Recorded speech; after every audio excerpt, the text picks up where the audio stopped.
ওয়ালাইকুম সালাম। সুপ্রিয় ভাই বোনেরা, আসসালামু আলাইকুম। সবার জন্য রইল শুভকামনা। আজকের গল্পটি হলো, বাদশাকে এক লোক অপমানসূচক কথা বলায় বাদশা রেগে গিয়ে হুকুম দিলেন, এই লোককে আমার রাজ্য থেকে তাড়িয়ে দাও। হুকুম শুনে ওই লোকের তো মাথায় হাত, অনেক কাকুতি মিনতি করায় একটু নরম হলেন বাদশা।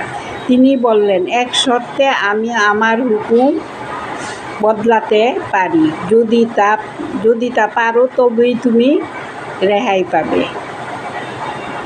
কি করছিল লোকটা? অপমানসূচক কথা বলছিল বাদশাকে। বলুন হুজুর, আপনি যা বলবেন আমি তাতেই রাজি আছি।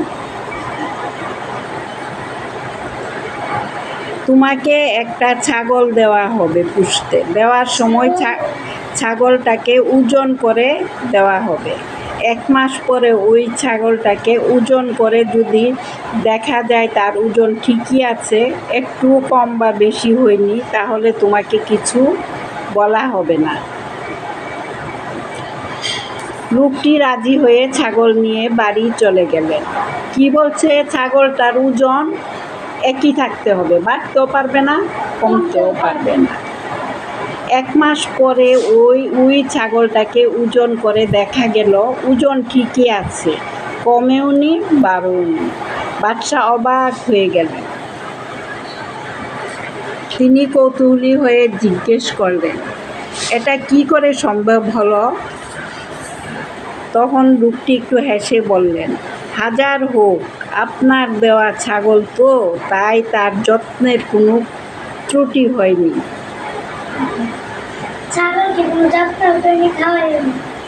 তাকে বেশ পেট ভরে খাওয়াতাম, কিন্তু বেশি খেলে তার ওজন বেশি হবেই। তাই তাকে সারাদিন খাওয়াবার পর একটা বাঘের সামনে বেঁধে রাখতাম। খেলে কি হবে? ওই বাঘের ভয়ে ওর ওজন একই থেকে গিয়েছে, বাড়েও নি কমেও নি। বাদশা বুঝলেন মোল্লার সত্যি বুদ্ধি আছে। লোকটা কি করছিল? বাদশাকে অপমানজনক কথা বলছিল। এই জন্য বাদশা তাকে দেশ থেকে তাড়িয়ে দিতে চাইছিল।